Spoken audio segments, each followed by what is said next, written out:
Right on time. We'll know any moment now. Paimon's been wondering. You seem to know Candace pretty well. Have you been friends for a long time? We've known each other for some time now. She's a pretty interesting person. Even though she's an extremely strong warrior, she never misuses her powers against others. Oh, Paimon knows what you mean. Like a lot of martial artists say, never take the fight outside the ring. Yep, I guess you can put it that way. It takes strong convictions to be as dedicated as she is, and shoulder that kind of responsibility. Us mercs, on the other hand, we pretty much live from one day to the next. Well, Paimon thinks you're great, too. Really? Thanks for that.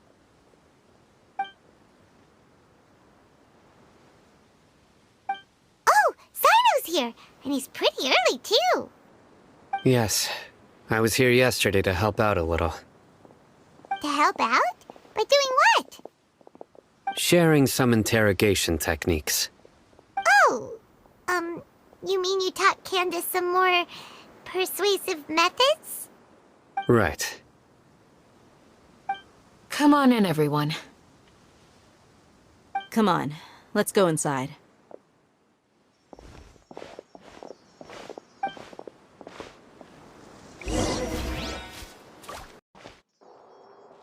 Candace, Whoa, you look furious.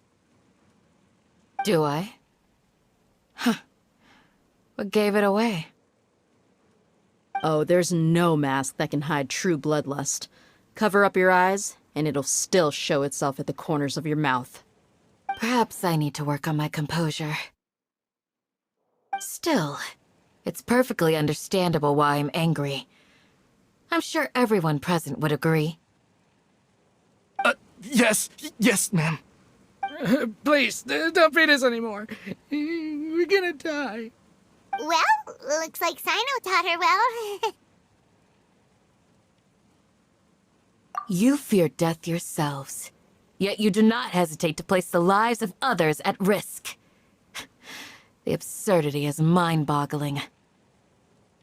The ones you call mad scholars are known to us as the Village Keepers. They are vital members of our community, and some even count them as family.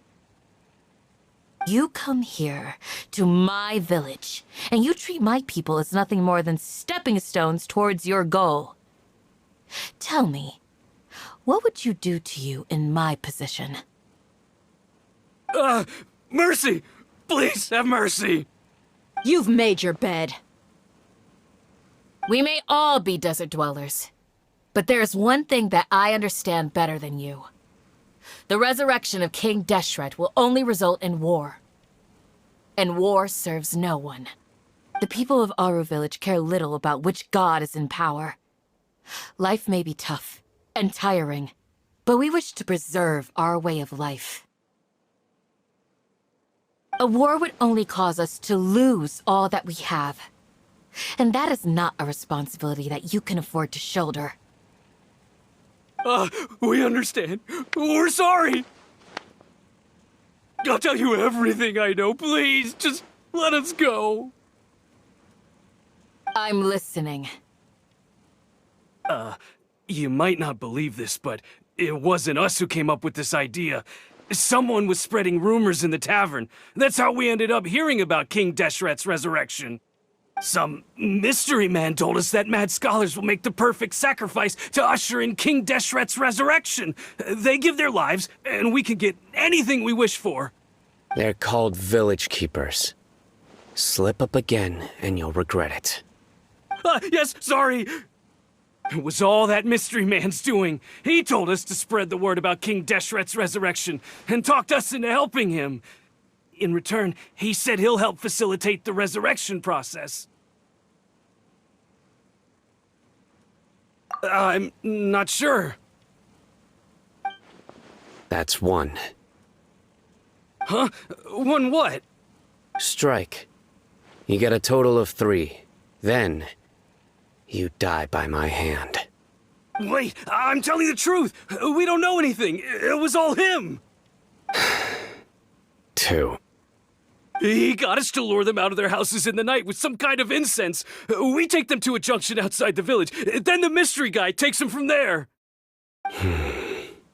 You gotta believe me, please. I'm telling the truth, I swear. Just ask them if you don't believe me.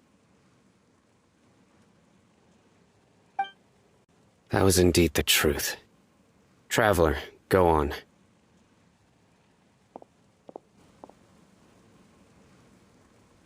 You have to believe me. If I knew that, I would have told you his name right away. I'm not risking another beating to keep his secrets. No way. That guy, he wears a cloak, and he's always careful to cover his face. He calls himself King Deshret's envoy. I believe I may know what's going on. Uncle Anpu? What do you mean?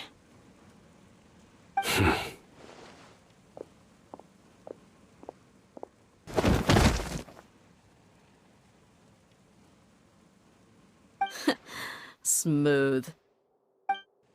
Okay, speak. If my suspicions are correct, this mystery man they speak of could be from the Academia. Some time ago, people from the Academia attempted to take the village keepers away.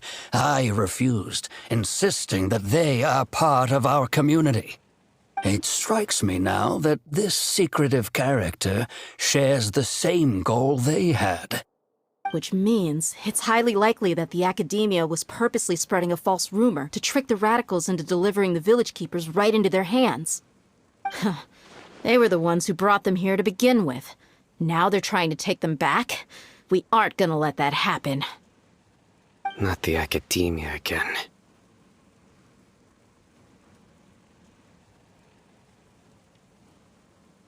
Just as I thought. But what could they want with the village keepers? People are nothing but tools in the eyes of the Academia. A change in their plans likely means they found another way to exploit the scholars. Regardless, our top priority now is locating the village keepers. You're right. Isaka's still waiting for news on his grandpa. Time to go. Let's leave the village and try to track them down. Yes. Pack up and get ready to leave. You got it. Candace, I'll let you deal with the radicals. Leave everything outside the village to us. All right. Let's meet back here once everyone's ready.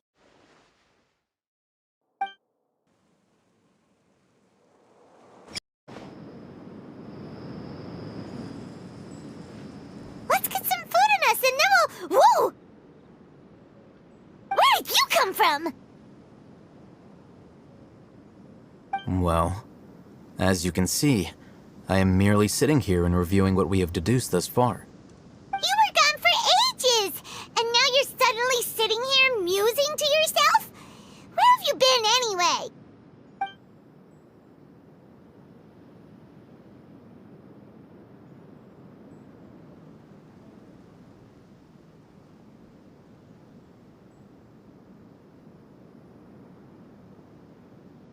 Hey, what's with the silence? You never think things through before asking questions. I'm giving you some time to make up for that. Paimon's so mad! Paimon's gonna give you an ugly nickname! Never mind! Paimon's got nothing. There's just nothing super obvious to pick with this guy. It makes it so hard. Well, you've heard nothing to suggest I left this whole time, so clearly I stayed in the village to investigate. Anyway, you plan to leave Aru village and keep searching for the truth of this matter, yes? Yep. We're not gonna find out anything more by staying here, so we thought that we might as well take the search elsewhere.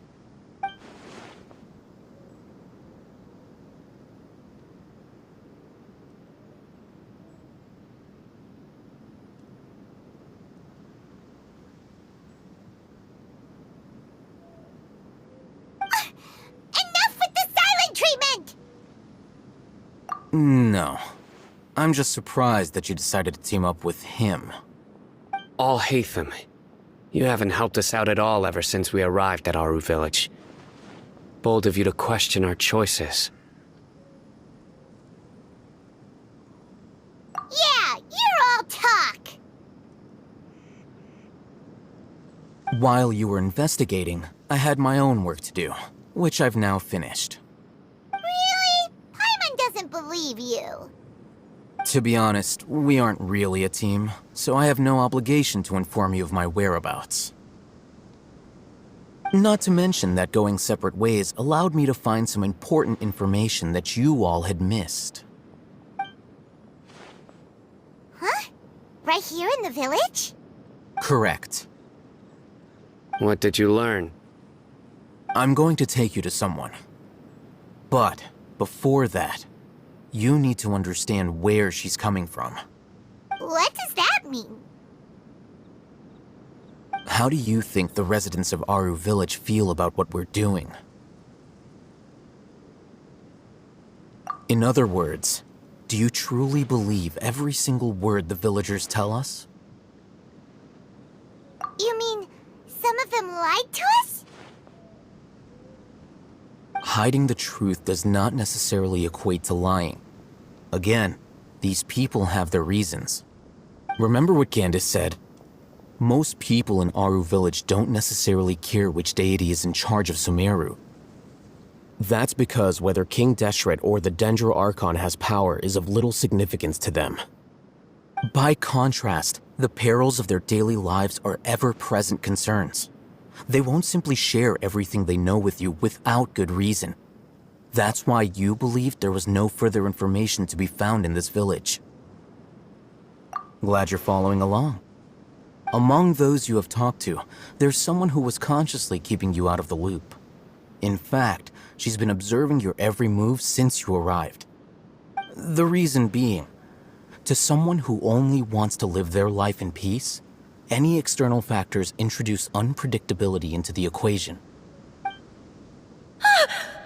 Those eyes. Those fierce eyes. You look like a real fighter. Don't change the subject. It's quite obvious that she's intimidated by Sino's authority and strength. Right. You were asking about the mad scholars. She corrected herself mid-sentence because she's aware that there are King Deshret fanatics in the village. If she sounds too friendly towards the village keepers, she could easily make herself the radicals' next target. I think it's been a few days since I last saw them. I usually go to bed pretty early, so I'm not too familiar with what goes on at night. Remember? She made a point of denying her involvement in anything that occurs at night. But honestly, I feel quite sympathetic towards them. Even though they act a little strange, they've helped me in the past. If it weren't for them, my house would have collapsed long ago. After speaking to the village chief, it became clear that the village keepers had protected Aru Village at night. In other words, the young miss was very much awake during that time. Then why would she lie? By getting involved with an outsider, she risks drawing unwanted attention to herself. As for why she might be so wary about all this, maybe you should ask her. I'll pass on this one. You said that she is afraid of me. If so, it's best if I stay out of this. We're on it! Miss Shawnee, as we discussed earlier, I've brought someone with me. Mr. Al-Haytham, I'm aware of where you stand, but how can I make sure that your friends think the same as you? Huh? What do you mean? We need to clarify our stance or something? Go ahead and talk to her. You'll get the answers you want. Go on. Earn her trust. Is it really that simple? May I call you Traveler? Hi, Traveler. I want to ask you something. Do you think the resurrection of King Deshret can truly change Sumeru for the better? Why's that? That's very similar to what Miss Candace says. I know you two are friends. That's why I'm willing to talk to you, even though I do have some reservations. Before, I wouldn't even have the courage to ask something like this. Traveler, do you believe our lives will get better?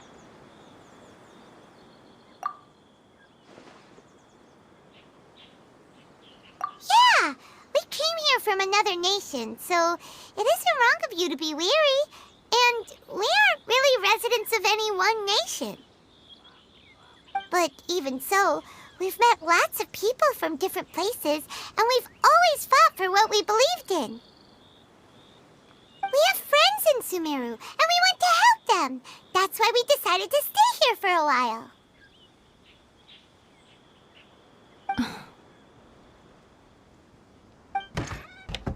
I want to trust you. My apologies for posing my questions like that. To be honest, I didn't expect you to come back for more information. Alhaitham told us you have your reasons. It's okay. We understand. The fact is that only one side of my family is desert folk. I don't really fit in anywhere in Sumeru. Some believe in the Dendro Archon, while others believe in King Deshret. I don't belong to either side, and neither side would want me. Speaking of which, the radicals mentioned that they despise traitors. Do they just think that anyone who's different from them is a traitor? Yeah. Some people can be so narrow-minded when it comes to bloodline and beliefs. It makes no difference what I say or how I behave. I'll always be suspected of having ulterior motives. Slowly, I just stopped talking to people. I pretended not to hear or see anything. All I want is to live my life in peace.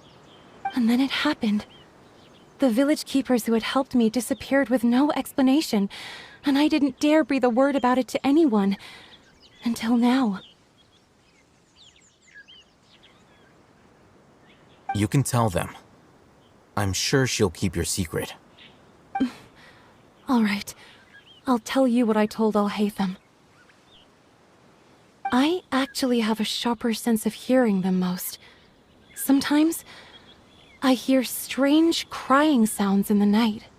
There are ghosts? Perhaps. I'm not sure. It's faint, but it's definitely the sound of crying.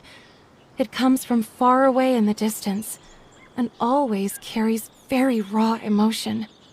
It used to be louder and more frequent, but ever since you arrived in the village, it doesn't seem to happen as often, and when it does, it's much quieter.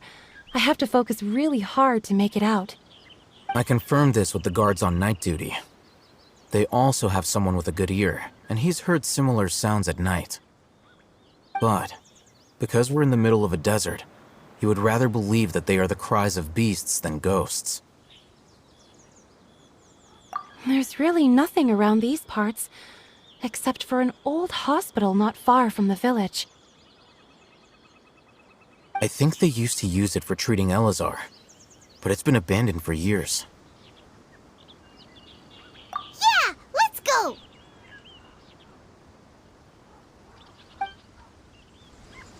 They were easier to deal with than Paimon had expected.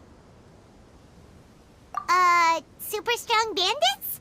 Or monsters taller than buildings dropping out of the sky? Or, something like that. He looks super serious. We gotta stay on our A game too. This is the one.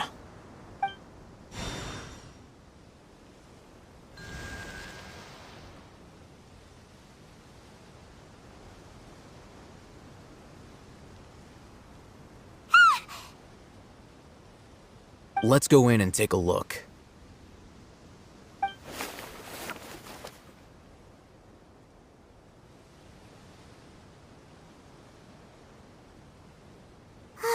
Hey,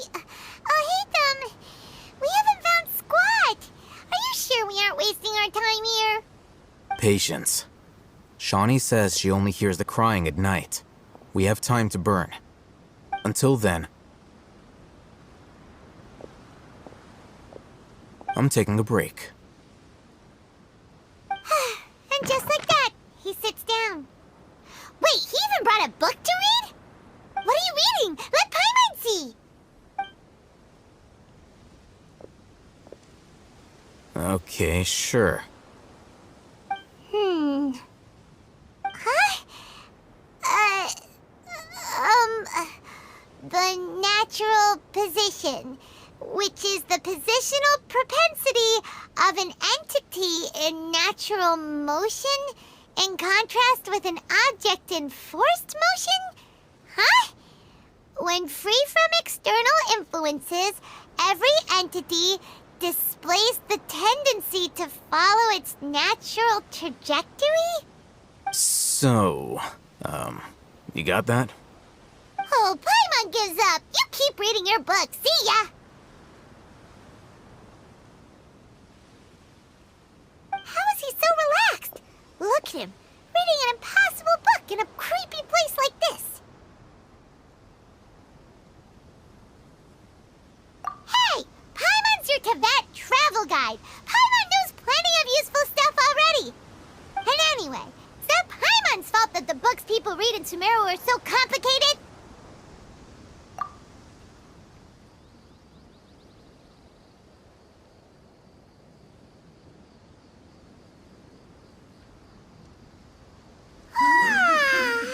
Paimon's getting so sleepy. Huh? What was that sound? There it is. It's coming from that direction. Is the sound coming from here? Huh. Paimon's not seeing anything.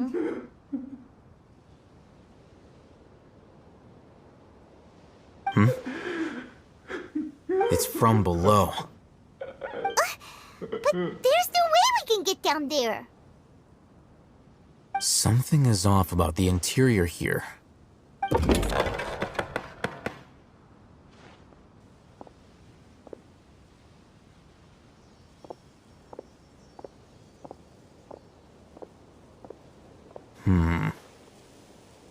As I thought, there's a hidden structure. Wow. It's like they tucked another hospital into this one. Oh, it looks like there are other mechanisms around here. Let's keep exploring. Someone over there. Good idea. Let's approach him slowly without alarming him.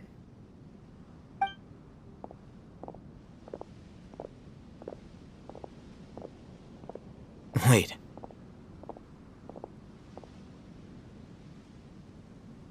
You're...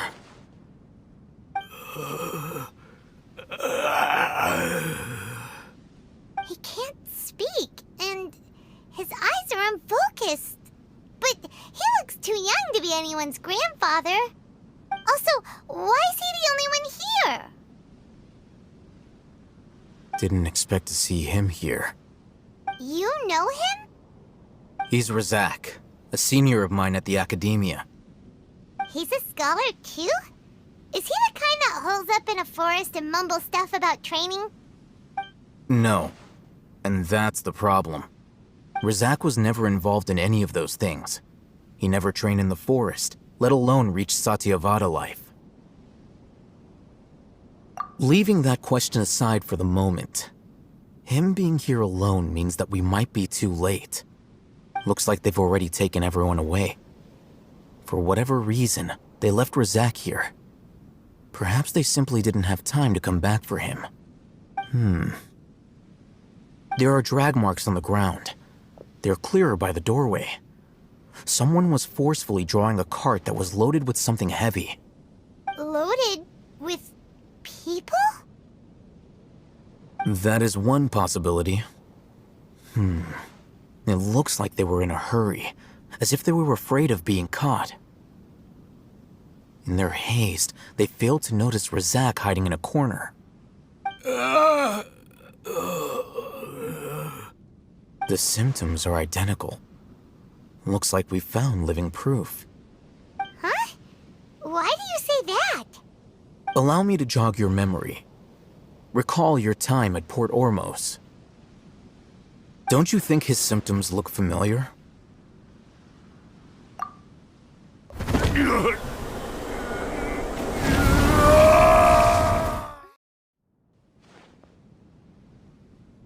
Oh, now that you mention it, they're acting the same way. Correct. The academia is behind all of this. It isn't difficult to deduce their rationale. First, the academia spread a false rumor of King Deshret's resurrection, emphasizing the role of the village keepers, the mad scholars who were exiled to Aru village. These rumors were all the persuasion that the radicals needed, and those based in Aru village leapt into action. Unbeknownst to them, of course, through rounding up the scholars, they were actually helping the academia. As well as being able to exploit the radicals for their own ends, this scheme has one further advantage to the academia. All the risks and responsibilities are offloaded onto King Deshret's followers. Life for the desert dwellers has been brutal ever since King Deshret's death all those years ago. Beneath the surface, feelings of desperation are widespread. Many would give everything they have for the prospect of something better. Anyone looking to exploit that for their own ends simply needs to make a few empty promises. Even if complications arise, people will see that those involved are all followers of King Deshret and look for no further explanation than differences of belief. A deep-seated mistrust of the desert and everyone in it by the rest of Sumeru will make sure of that. The notion of an academia plot wouldn't even cross their minds. It may seem like a simple strategy, but it is able to work wonders under Sumeru's current circumstances. Oh, that makes a lot of sense. It's in line with the village chief's theory, too. But there's still one very important question. Wasn't it the academia that brought the scholars to Aru village in the first place? Why does it want them back now? Throughout this process, one thing has changed. The scholars' identity. First, they were scholars. Then, they became lunatics. After that, they were exiles. And finally, they become missing persons. An exile is still patently a living, breathing human being. But when someone becomes a missing person, that is brought into question. If you can't find someone, you have no way of knowing what exactly happened to them. That makes missing people an ideal resource. Resource? For what exactly? One possibility is that the information in their brains could be extracted into knowledge capsules. Extracted? You mean canned knowledge comes from people's brains? With the technology of the Sumeru Academia, it's entirely possible. Perhaps the process caused them great suffering, which is why they cry out in the dead of night when no one is watching them. So, the human brain... Nope, nah, Paimon doesn't want to think about this. I'm the Academia scribe, after all. I'm familiar with their projects. Anyway, judging by Razak's state, the contents of a divine knowledge capsule were extracted from his mind, but something went wrong in the process. Or perhaps his curiosity got the better of him, and he used such a capsule for himself. Paimon's a little confused. Can they just use anyone's brain?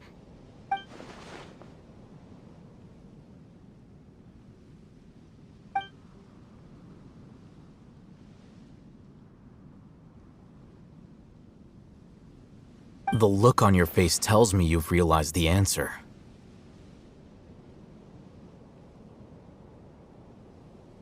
That's right. To some scholars, gaining knowledge about the gods is their entire life's pursuit. Extracting canned knowledge is just one of the extreme measures they turn to. However, I can't help but wonder, what do they seek to gain from divine knowledge? The academia is going out of their way to look for forbidden knowledge, but what is their ultimate goal? I've spent quite some time trying to analyze the contents of the divine knowledge capsule, but to no avail. It seems like my way of thinking is too different from theirs. You mean you're not even slightly interested in getting your hands on this forbidden stuff? All scholars seek to expand the horizons of knowledge, but I'm not particularly interested in gods, so I don't share their degree of zealotry. Extracting information from people as if they were lifeless objects? If this is the direction of academic progress, then the academia may as well shut its doors. Sounds like you're really against all this. Of course. The academia's actions run contrary to their rules. Whether it be academics or knowledge, everything has its boundaries. If those lines are crossed, the rules and order that govern everything in the world will be destroyed. This matter needs to be corrected, just like fixing a typo in a book. Wait, didn't you step in to help because you felt sympathy for those poor people? Not to be callous, but no. My criteria are a little more restrictive than that. There is no shortage of suffering in Sumeru, and the same can be said for the rest of Teyvat as well. What do you plan to do about that? Save every last person? Probably not. Paimon's not sure. You can say that. Simply put, I don't blindly place my faith into strength or heroism. I do what I want. The Divine Knowledge Capsule is something I want to investigate in full. That doesn't mean I'm willing to take action for the sake of a few strangers.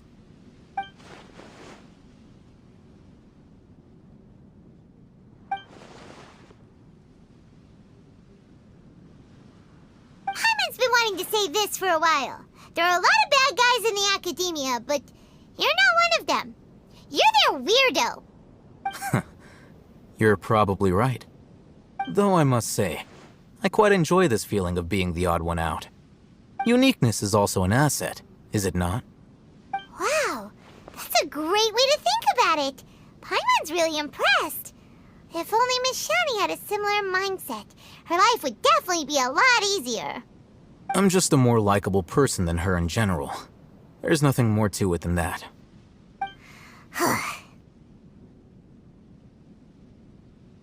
He won't last long if we leave him here. Let's take him with us. We'll work out our next step after we return to Aru Village. We're back! You must be tired. You should rest and take some water. What's the situation? Who's this? Unfortunately, somebody who's too young to take on the role of Isak's grandfather. Nevertheless, he's one of the people we're trying to find.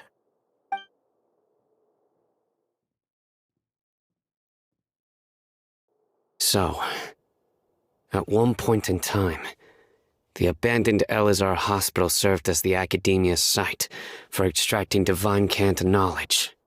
Yep, pretty much. Their plan must have been implemented at some point before we arrived at Aru Village, since divine cant knowledge has been in circulation for a while now. Yet, they fled once we were headed to the village, almost as if they knew we were on their trail. Why is that? Yeah, why is that? We may have a mole in our midst. One of us could be secretly revealing our whereabouts to the Academia. Huh? Are our friendships that shallow? Looks like none of you have realized wherein lies the issue. Sino, you're the reason why they can predict our movements. Wait, what's that supposed to mean? Choose your next words very carefully. It is simply a logical inference. I have my reasons. So what you're saying is, Sino's the mole. Interesting. And here I thought you were the most suspicious one, Alhaitham, since you were always acting alone. I know. You have a point. But I realized something as we were returning from the hospital. Sino isn't like any of us. What are you trying to say? Do you still remember who you are, General Mahamatra? As a Matra, you are no doubt privy to certain kinds of information. Before you can take action against someone, you are required to have all the facts available, including the less than savory details. Simply put, the academia has traditionally allowed you access to a wealth of sensitive information. Knowing their modus operandi, wouldn't you expect them to take precautions against you? If you want to raise a vicious wolf, you need to make sure that you can avoid its bite. The academia is monitoring me? It's not that simple. The academia has eyes all over Sumeru, but they have a special protocol for dealing with you. Every so often comes a Nyagarbaha Day. On this day, the academia enters new information into the Akasha through knowledge capsules. I remember seeing a thick notebook next to the control panel once. Its contents were all about the General Mahamatra, his activities throughout the day, preferred methods of enacting judgment, everything. You're saying that the academia entered my information into the Akasha too? But what's the point in doing that? My actions aren't important enough to be added into the Akasha. The Akasha is capable of computation. The Akasha's algorithms are entirely capable of predicting your movements using the data entered. When you would depart, the route you would follow, your destination. It knew all of this. It predicted my every move. The academia has been watching you longer than you think. However, the fact that you resigned is proof that their suspicions were well-founded. So that's how it is. Sino adheres to his principles so strongly that he's actually a thorn in their side. Tenacity of will and steadfast faith are worthless to the academia. They need scholars who are easily pliable and mindlessly go after anything they can profit from. Sino, don't take it to heart. This just proves how much of a trustworthy ally you are. They escaped because of me. Don't blame yourself. It's not like any of us would have known. I have an idea. If they predicted my movements, then I might be able to guess where they went. Whoa, you bounced back fast. There is always an opportunity for safety after danger passes. Oh, so that's how it is! Paimon gets it now! If the academia is trying to avoid Sino, then the safest place would be... Yep, that's right! They'll want to proceed in the direction opposite of where I'm going.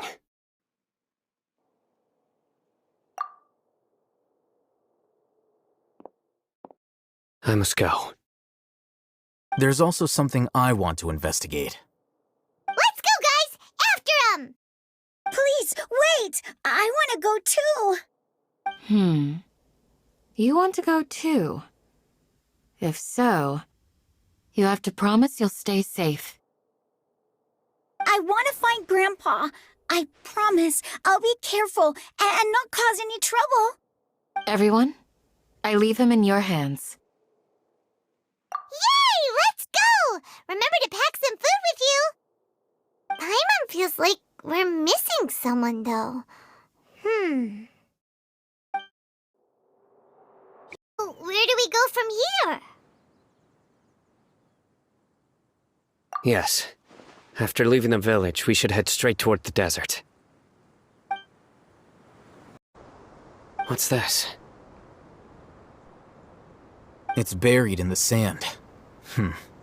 Looks like we'll need to roll up our sleeves and do some work. And Paimon thought running around everywhere was already enough work. Okay. So, we have to dig it out? Whatever's down there, looks like it's buried really deep.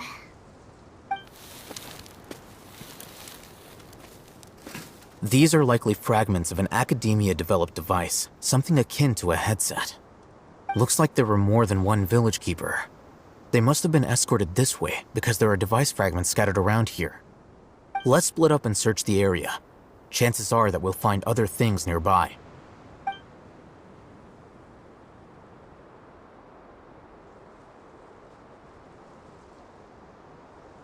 Is this what we're searching for? It looks kind of scary. This is definitely a device used to extract divine knowledge. How did it end up buried in the sand? That can't have been part of the plan. They must have been attacked along the way. Wait, what? Grandpa, I hope you're okay. Don't worry, your grandpa's gonna be fine. Razak didn't display any signs of starvation or dehydration, which means that they left fairly recently. We should be able to catch up. One more thing. Given that the device had been entirely covered by sand, I believe the attack must have happened prior to the sandstorm. Let's keep going. They can't have gone far. Not any closer. They'll notice us. Dia's talking with the Eremites? Very interesting. Let's listen in. If you had informed me sooner, there'd be plenty of room for us to... You're one of us. We would never lie. Scholars. You don't know as much as I do. Need me to... I knew it. That's our Dia. Dia? Why would you? Dia! Hey, what are you doing? Huh? Didn't you say you'd help me find Grandpa? Why are you on their side? Well, look who's here. Ain't that something? This complicates things. You've betrayed Aru village? So, this is the great General Mahamatra. Dear, you'd be better off as my assistant than hanging around with this motley crew. Seen for yourself. I have the means and methods, and my ideals are far more admirable than theirs. I'm not the type that's easily swayed, Raman. You of all people should know that. Wait, what's going on, Dia? Whose side are you on here? Shut it, Paimon. It doesn't matter. Whichever side you pick, nothing can deter us from the grand mission of resurrecting King Deshret. Once our Lord of Old returns to this land, we will have a new beginning. Face the facts, Raman. It's not gonna happen. You should understand that more than anyone. Have all your years as a merc taught you nothing about placing hopes in a ruler?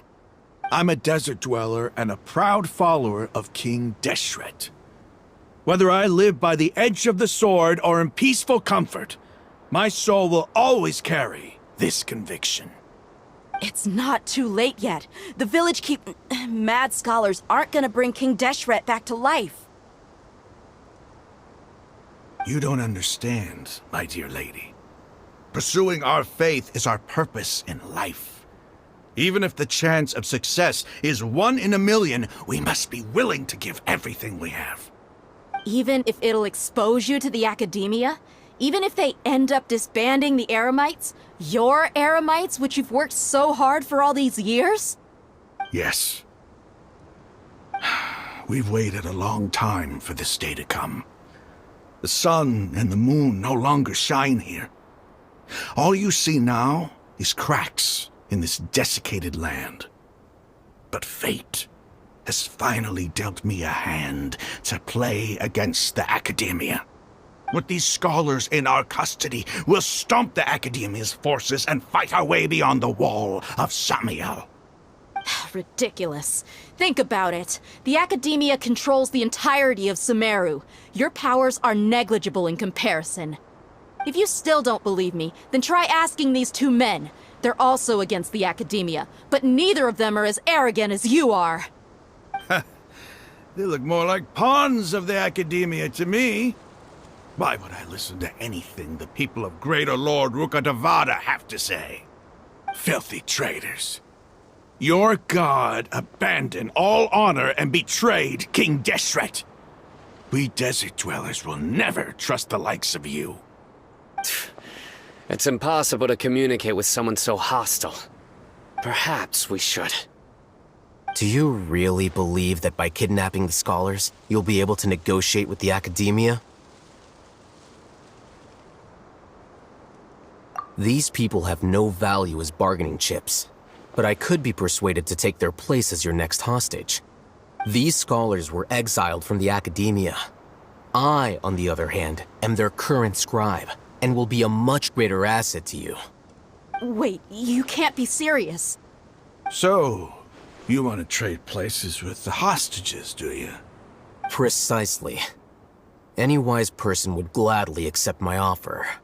What are you thinking? What if they decide to kill you instead? Well, that would be bad luck for me. However, I'd get the chance to observe the scholars, perhaps even find out the truth. Think you can talk me over with that confident look of yours? I'm not trying to persuade you. I'm using this as a means of joining forces against the academia. You are the scribe. What do you have against the academia? Not all desert dwellers believe in King Deshret, and the same applies to the academia. Why must all knowledge seekers approve of the academia's way of doing things?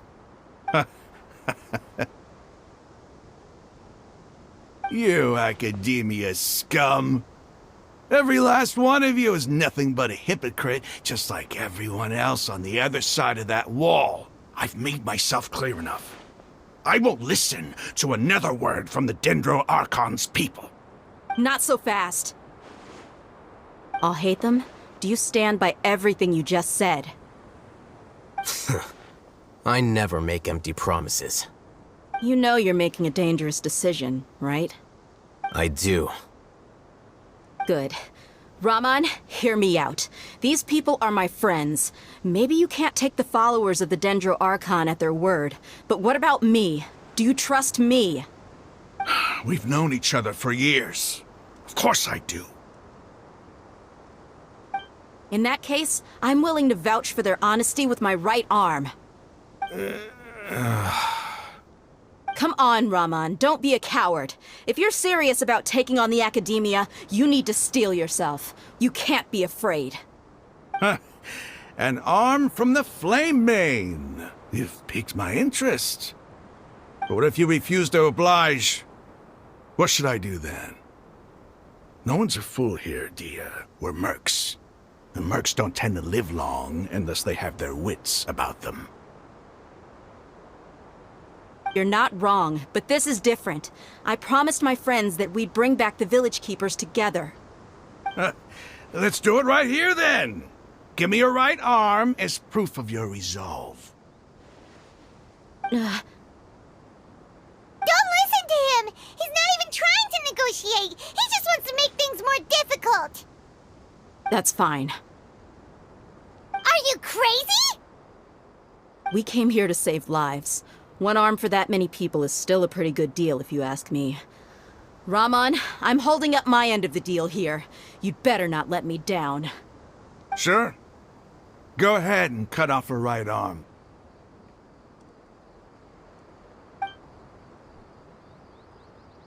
No! Dia! What are you gonna do? Think of something! You don't have to go this far. That's not for you to decide. Do it! Dia!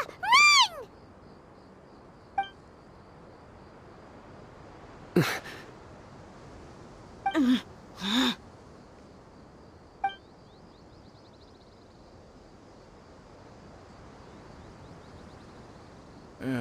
Stop!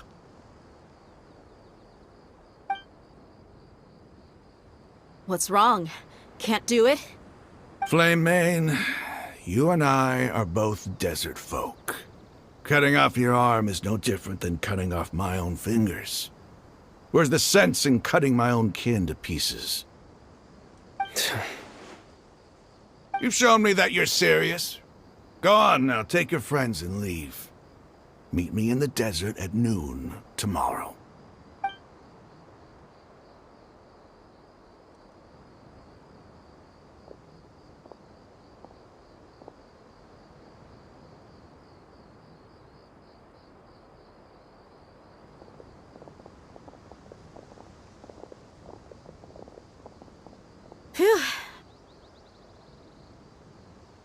I was really counting on him not going through with it.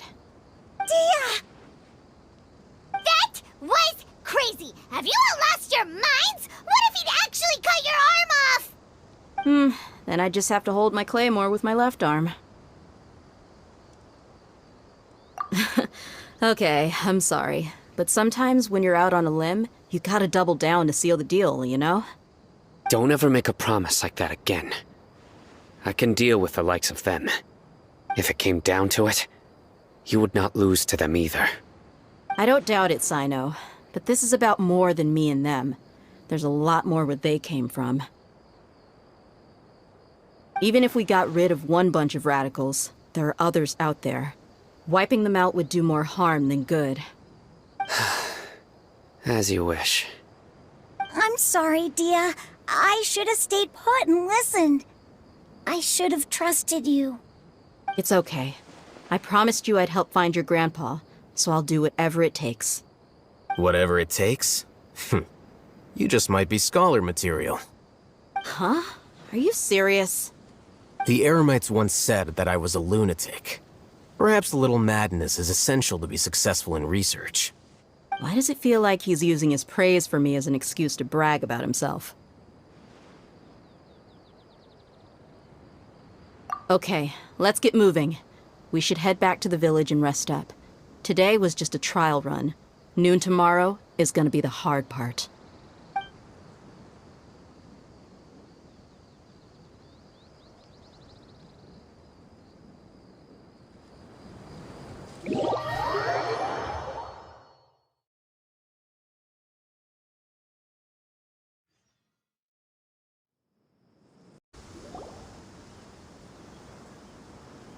You're all here so early. Looks like we have everyone here. Isak, are you sure you want to come with us? I'll watch from a safe distance. Dia, I want to be there to bring Grandpa home. Okay, let's go then. Dia, wait. What's the matter? I heard that you were quite reckless yesterday. No more of that today, understood? Or I'll be very upset with you. Fine.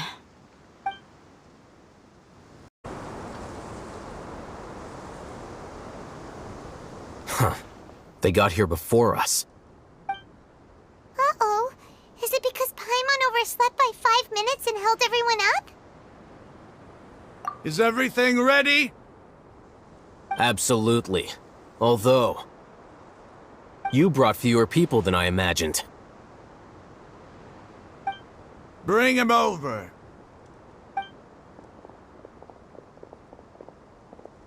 Grandpa! Why is there only one of them? Rahman, I've always thought of you as a man of his word. What's this about? It's a 1-for-1 exchange. Sounds fair, don't you think? And let me put it this way. Agreeing to any kind of deal with the Dendro Archon's people is already a huge compromise on my part. Don't you think you've asked enough?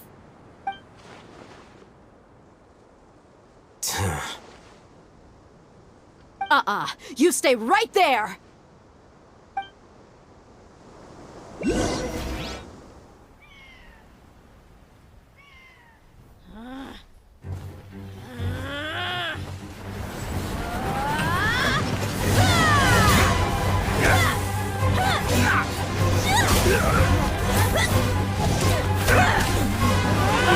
Flame! What do you think you're doing? Grandpa!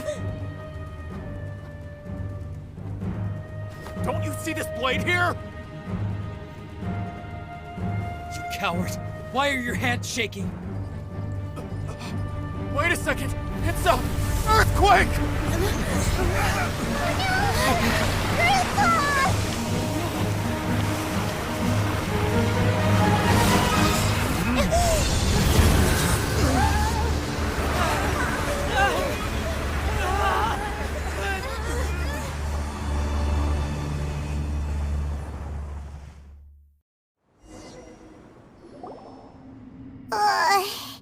Paimon's dizzy.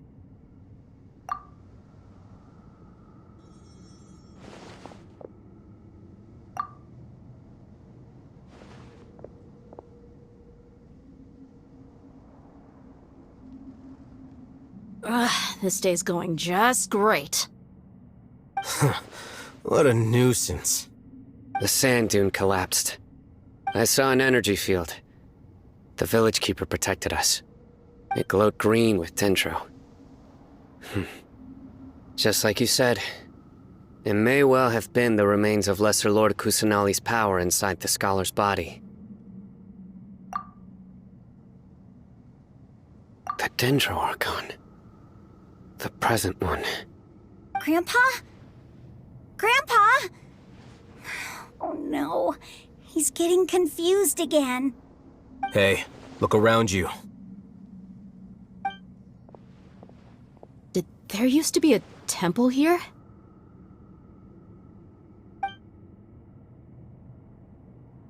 It seems that when the sand dune collapsed, it exposed these underground structures. The symbols on the gate belong to King Deshret's civilization. This structure must be ancient. Over time, the sandstorms completely buried it and left it in the state we see now. It could have been an underground palace in the distant past. Oh, a miracle. Praise King Deshret! What's he doing here? And his men too? They must have fallen down here with us. Pretty lucky if you ask me. Most of them seem in really bad shape. Except for him. He got off lightly. Mind your head. No, this isn't the time for conflict. Our exalted lord has shown us the way to his sacred palace.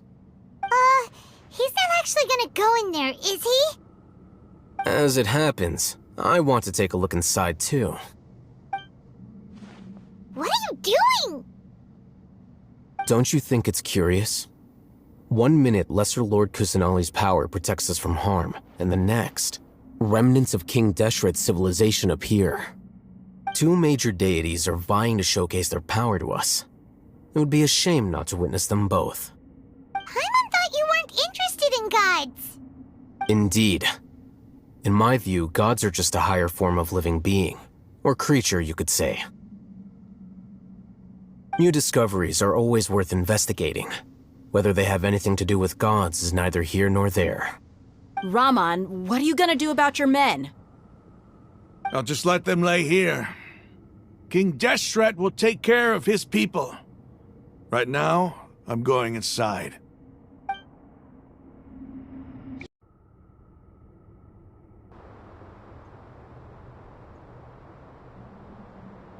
It's full of life here. This defies comprehension. It looked completely desolate from the outside. Yet, it flows with energy inside. Yeah, and there's so many plants. It's so pretty. Sir Rahman. Huh? Me? Do you see another Rahman here? Are you mocking me? What do you mean, sir? Interpret it however you want, but there's something I'd like to draw your attention to. While this structure is clearly left over from King Deshret's civilization, the energy that flows in here is that of the Dendro Archon. Whatever you say. It's not like I have a vision. There's nothing to be angry about. Think of this as an academic journey. It does seem kinda strange. If that's true, then we might have to explore this whole area to find an explanation. Wait. What's that?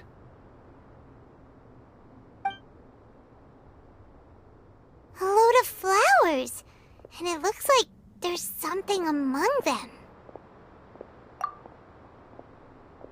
These are King Deshret runes. They left something behind. Yes. It's an elegy written in an ancient script. What does it say? Here lies our faithful priest Kasala. His wisdom is a miracle among the people, deserving of high praise and admiration. You can read ancient King Deshret script? Of course. Every student needs to master at least 20 languages before they graduate. He's not serious, right? There's still something off about this place. The elemental energy here is too concentrated. The scent of life. Is it trying to tell us something? Is this it? Analyzing.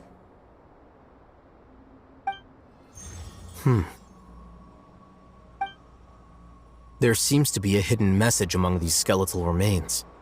Excellent. There's a device from King Deshret's civilization in this gravesite. I'll transmit the information over and project it for everyone to see. Isn't sharing knowledge against the Academia's rules? Yes. However, under the circumstances, I'd prefer you to see this for yourself. You'll understand after watching it.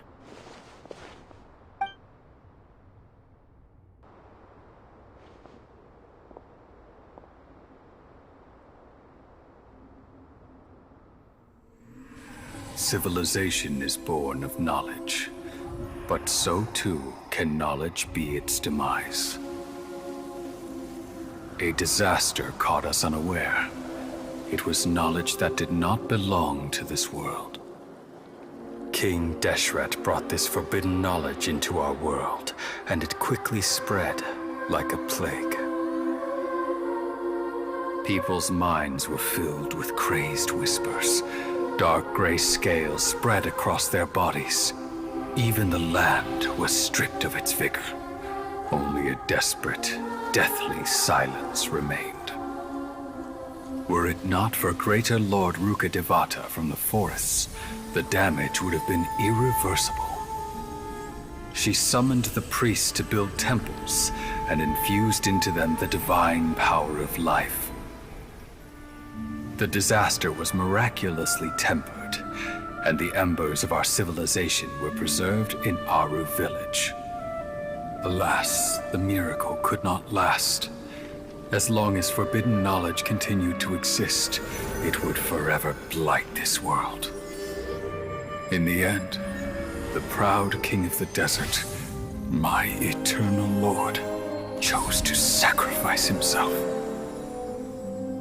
I have spent my whole life since guarding one of these many temples. But now, my duty is coming to an end. As I close my eyes for the final time, the sight of that noble deity will appear in my vision once more. In helping King Deshret to eradicate forbidden knowledge, she exhausted her strength, and her form became that of a small child. How strange. Now that I think of her, I no longer have any fear of death, for I sense that the spirit of life will abide with me during my eternal sleep. Children of the desert, cling no longer to past grievances, but hold tight to the memory of this act of benevolence. What was that? The priest's memories.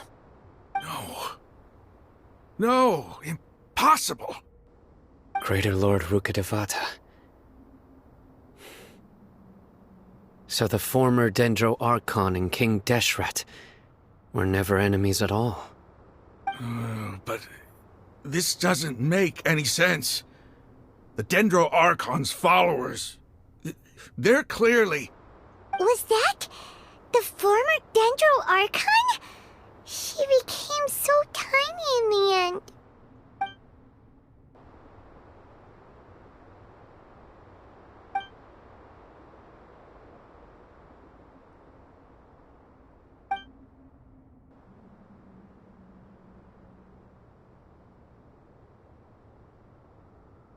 You might be distrustful of the Akasha, but there's no reason for you to doubt King Deshret's technology.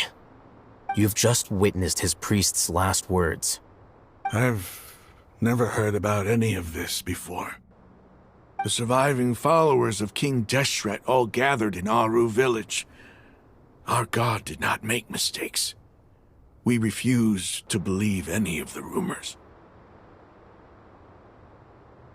King Deshret's death, the all but total annihilation of our civilization, it was all Greater Lord Rukkhadevata's doing. We saw her as nothing more than a traitor, who stabbed us in the back in our moment of crisis. Just like us humans, fighting, feuding, double-crossing each other to survive in the desert. You were blinded by your prejudice.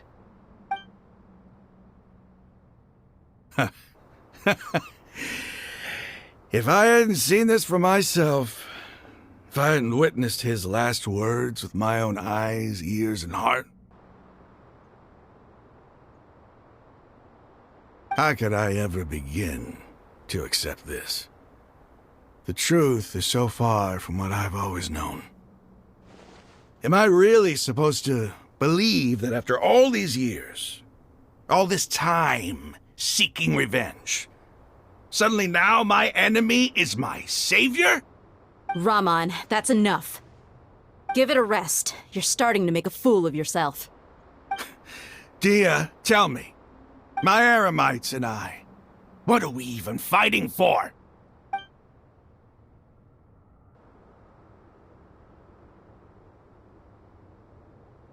Hey, how you doing?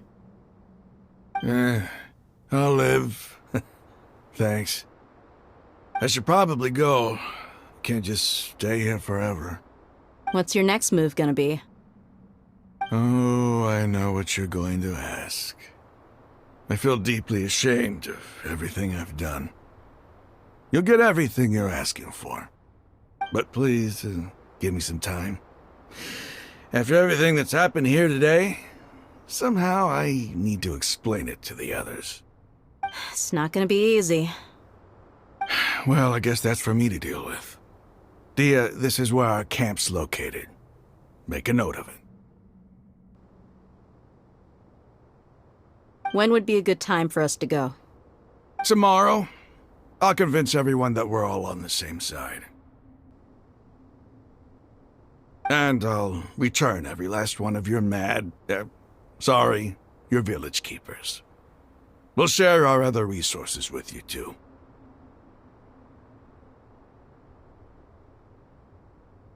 You seem to finally understand that our true enemy is the sages. Yes. The gods never gave up on anyone. It's the people responsible for all this that need to face the consequences of their actions. That must have been rough, but he seems to have figured things out now. Raman's no fool.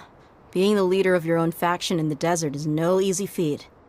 It's too bad he was held back by his belief in King Deshret. But now that that's changed, I guess we have a few more people on our side. The outcome, at least, is favorable. We should get going too. Let's head back, have a proper meal, and a nice, long sleep. We'll need all our energy tomorrow.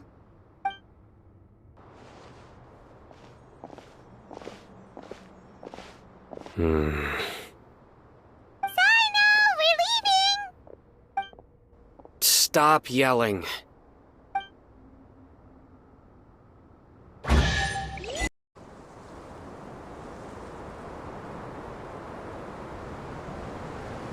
Raman, we're here.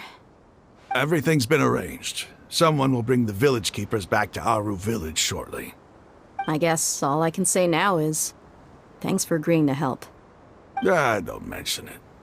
I think we can both agree you went to hell and back for it. But we share a common cause now. From here on out, we're allies. Where are the perpetrators? I'll bring you to them. Follow me.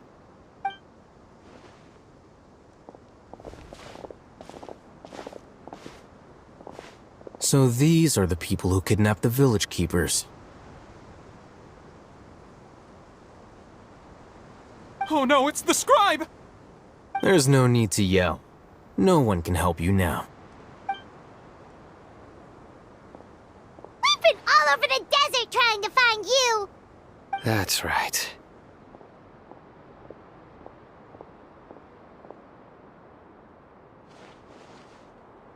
General Mahamatra? No, no! Make it quick, please! Swift and painless! Whoa. The moment they set eyes on Sino, they turn pale like they've seen a ghost! You should have known that I would be coming for you. Wait, we were just following orders! You know what I'm talking about, right? There's no way we could have done all this by ourselves! No, not Sino! He's gonna tear us limb from limb! I could do worse. Please have mercy! Start talking. Otherwise, I'll have to resort to other methods. So, your superiors have kept you quite busy recently. Why? What are they trying to accomplish? They wanted to extract canned knowledge. Don't play dumb. You know what I'm really asking. They extract divine canned knowledge. Then what? I really don't know how to explain it. Well, you better start talking or you'll be sorry! You don't want to make things any more difficult for yourself, do ya? Be my guest. Uh-huh. That sure didn't sound like a fancy metaphor or anything. You're serious, aren't you? How did you know? There's no use hiding it now. Yes, you're right. The Academia is working on an important and potentially world-changing project. They are creating a new god. A god that will belong to them and to the people of Sumeru. It may seem as if Sumeru's academics are thriving, but ever since the death of Greater Lord Rukkhadevata, scholarly breakthroughs have been few and far between. The withering of Irminsul has been getting worse recently. The sages have tried everything they could think of, but nothing's worked.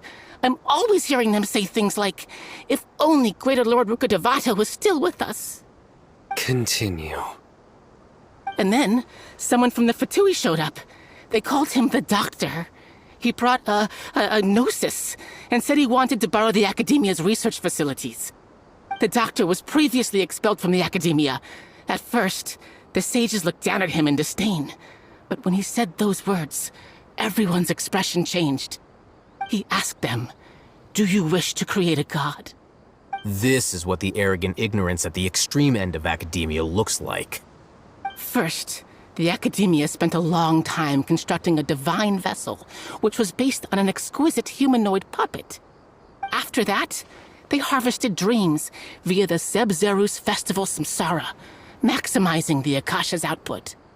With the Doctor's help, and the Akasha now functioning at maximum efficiency, they were able to use it to extract the power from the Gnosis and convert it into a divine core. Next, they decided that their new god needed to possess divine wisdom. For that to happen, they needed a huge quantity of divine canned knowledge. It adds up. But how do you determine whether the knowledge extracted is of divine origin? Call it an educated guess? The Academia has been trying to figure out the exact source of the Scholar's madness for centuries, but to no avail. Nobody can explain the cause of this phenomenon. Surely you can see what that implies, Scribe Al-Haytham. If it's knowledge no mortal can comprehend, then it must be something only gods are able to decipher. In other words, it's the source of the God of Wisdom's omniscience and omnipotence.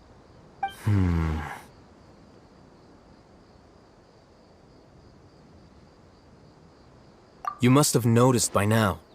The Academia doesn't care about who their god is. It's the ability to exercise control over knowledge and wisdom that matters. It is as if they are cursed with a desire for omniscience and omnipotence that burns in their blood. Some organisms demonstrate phototaxis, and thus orient their entire lives in respect to sources of light. For the sages, their only source of hope is the existence of a deity who embodies the acme of wisdom. This is but a form of phototaxis. For many scholars, the absence of a god of wisdom means stumbling in the darkness for the duration of their lives. Then what does Lesser Lord Kusanali mean to you? Is she not a true god present in this world? If you already have a new god, why try to create another one? From the beginning, the Academia has never treated her as a god. When the Academia first discovered Lesser Lord Kusanali, the newborn god of wisdom, the sages hoped that she would be as wise as Greater Lord Rukkhadevata. But upon evaluation, they found that at the time she possessed no more intelligence than any ordinary human child. The sages never had a ruder awakening. This forced them to accept that Greater Lord Rukkhadevata had indeed passed away. Not to mention that Lesser Lord Kusanali's gnosis had been used to power the Akasha this entire time. By herself, she has neither an Archon's raw power, nor the spectacular insight expected of a god of wisdom. Slowly but surely, people began to forget about her existence. So, this is the path the sages have chosen.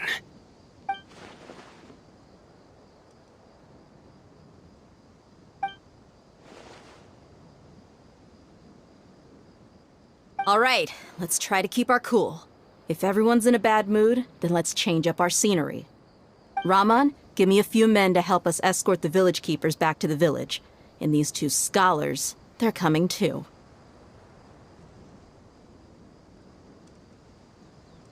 Sure, as you wish. The village keepers you found have all been returned to their homes, and each one has a dedicated caregiver to look after them. The two new scholars are being kept under close supervision, too. Really great work, everyone. The atmosphere is so heavy.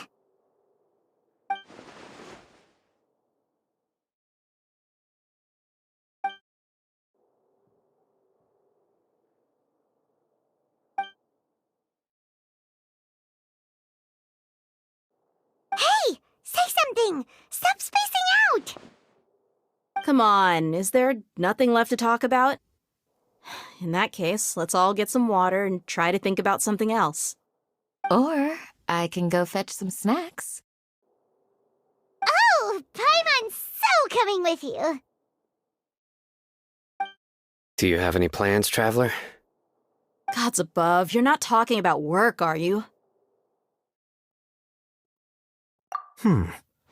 So you were still withholding some information?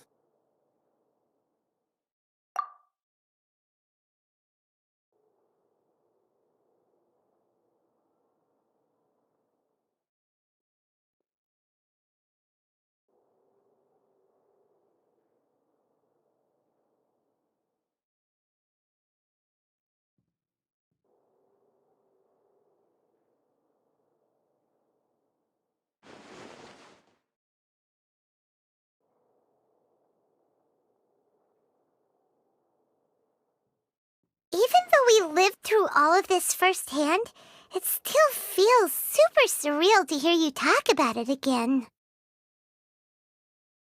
What a whirlwind of a story. I felt like I was holding my breath the whole time. It seems like there'll be more issues to face in the days ahead than I'd anticipated. Still, now's a good time to make our next move. Now that Raman's joined us, we'll be an even stronger team. It's time to make a plan. Indeed. These events are a flagrant transgression of the rules in every sense. We cannot allow it to continue. So, everyone, are we on the same page? Crush the sages and rescue our god. That is our ultimate goal. Well, let's brainstorm a little more about what other resources we can draw on. The next time we gather here, we must have a solid plan. Yep, it'll work out for sure.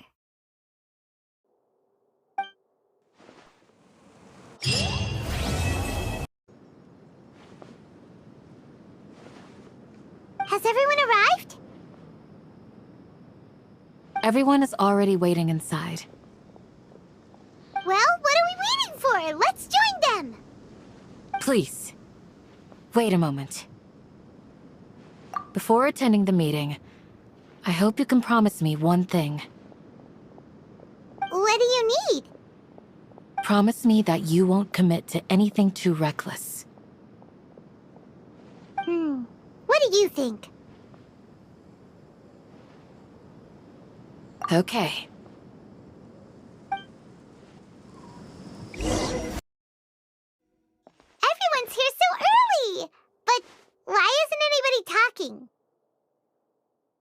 We already discussed things a bit. Hey, where have you been? I've missed you too. Are you ready? Very well.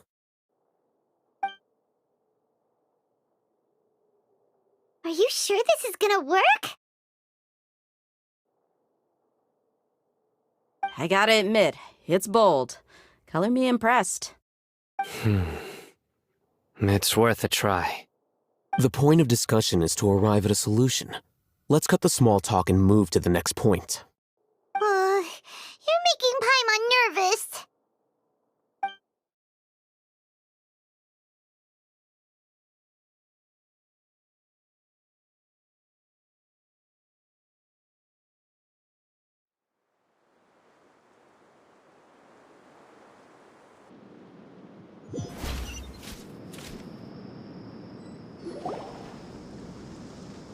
You're finally done.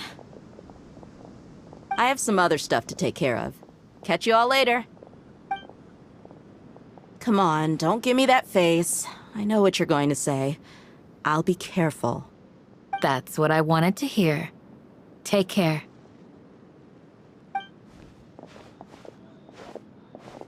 Well, Traveler, Paimon, judging from your expressions, the meeting must have been quite productive. You can tell? I'm not that good at scheming or strategy, but I can sense people's emotions. And based on your reaction, things must have gone quite well.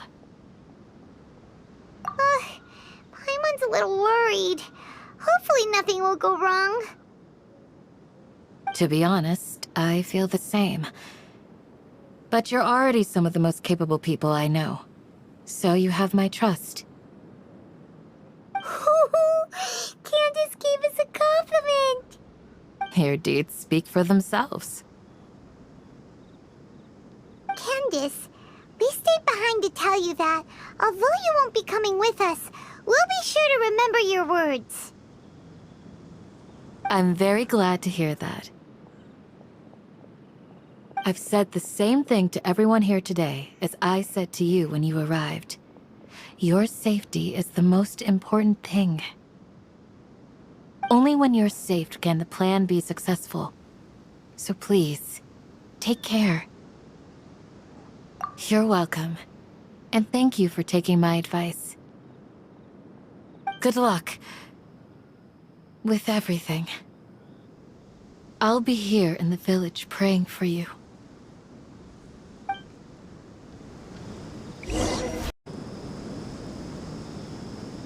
Sounds good. I'll go make some preparations. Okay. I'll hit them! Have you finished saying your goodbyes? Yeah! Also, Candace told everyone to be careful. Yes, she did. But I think my point also bears repeating. Our plan is not child's play. We won't be able to achieve anything if we're simply careful. We must go beyond that and fully commit ourselves to it. I hope this is clear to you. Huh? Shouldn't you be saying something more cheerful to boost our morale right now? Didn't we already do that during the meeting? You can never have enough words of encouragement. In that case, Candace can cuddle you to your heart's content while I continue to remind you of the seriousness of our situation. We all have our jobs to do, after all. It's like how some people can be put in charge of logistics while others will fight on the front lines. Speaking of the front lines, you don't look anything like a soldier. Of course. Compared to the mercenaries, I'm merely a feeble scholar. But the advantage of not being a mercenary is that I get to stay in a safer place and offer my strategic insight. Just think about that mercenary who lost his mind. Mercenary groups are facing constant danger every single day. Well, being a scholar is also a high-risk occupation, and you are a scholar. I'm not like the rest of them. Even among members of the same species, some will exhibit far more potential than others. This guy. Paimon still remembers when those mercenaries in Port Ormos called you a lunatic. All intellectuals are lunatics in the eyes of fools. I'll take that as a compliment. That reminds me. Do you remember the record we saw in the King Deshret ruins? It mentioned forbidden knowledge. Wait, seriously? Remember? We went into the desert not long ago to exchange hostages with the Eremites. Once we arrived, the ground collapsed due to an earthquake and we fell into some ruins. Still nothing? Come on. It was a remnant of King Deshret's bygone civilization, and we found some messages left by a priest of the king, and learned about the existence of forbidden knowledge. Oh, it's all coming back now! Thanks for reminding us. Forbidden knowledge has the power to drive people insane, but this fact has never been shared with the public. Even I, who has worked in the academia for some time, was never once informed of this. I think those mad scholars and mercenaries we encountered may have all fallen victim to the corrupting qualities of forbidden knowledge. But the academia has always held a different view. They have always believed that symptoms of madness are a side effect of human contact with divine knowledge as mere mortals. Come to think of it, perhaps the academia has also never understood the true nature of forbidden knowledge, and thus always approached the issue from the wrong direction. The Withering, Elazar, and the sandstorms. Don't you think what is happening right now across Sumeru is rather similar to the forbidden knowledge pollution that occurred in the desert thousands of years ago? But Paimon thought that Irminsul's disease is what caused the withering in the sandstorms. At least, that's what Tainari told us. Wait a second. Could it be that... Ah, you've connected the dots. The cause of Irminsul's illness may precisely be the pollution from forbidden knowledge. But if that's the case, what should we do? This is huge! Wait.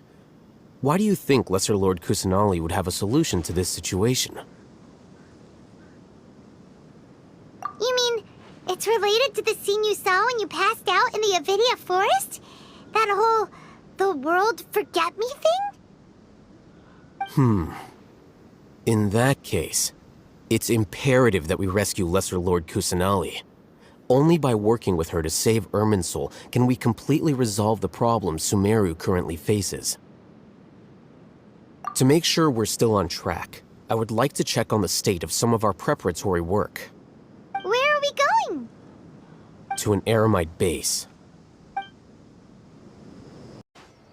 Huh? What are they doing here? I gave them some technical work to do. Ah, it's the scribe.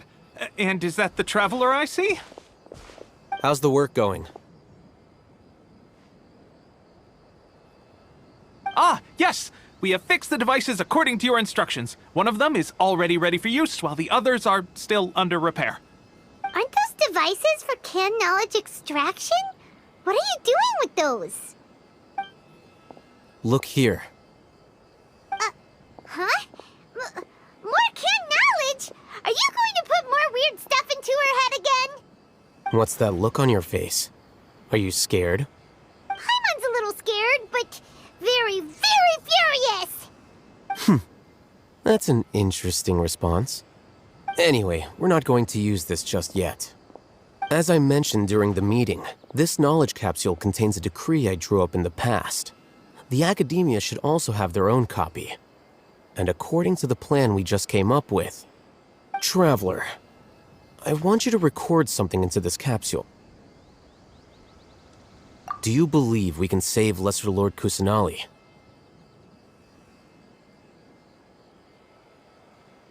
Good.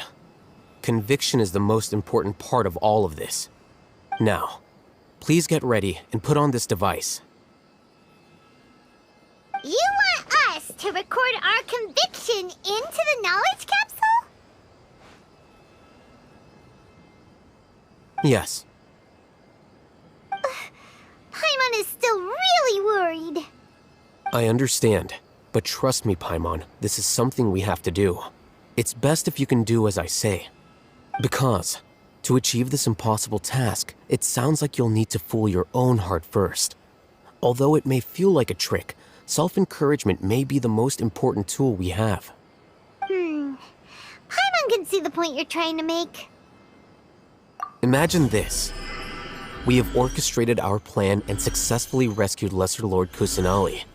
As a result, we have changed Sumeru's entire political landscape. Everything went without a hitch, and everyone recognizes and praises our achievements. Now, open your eyes. Here. What's this? Read it out loud.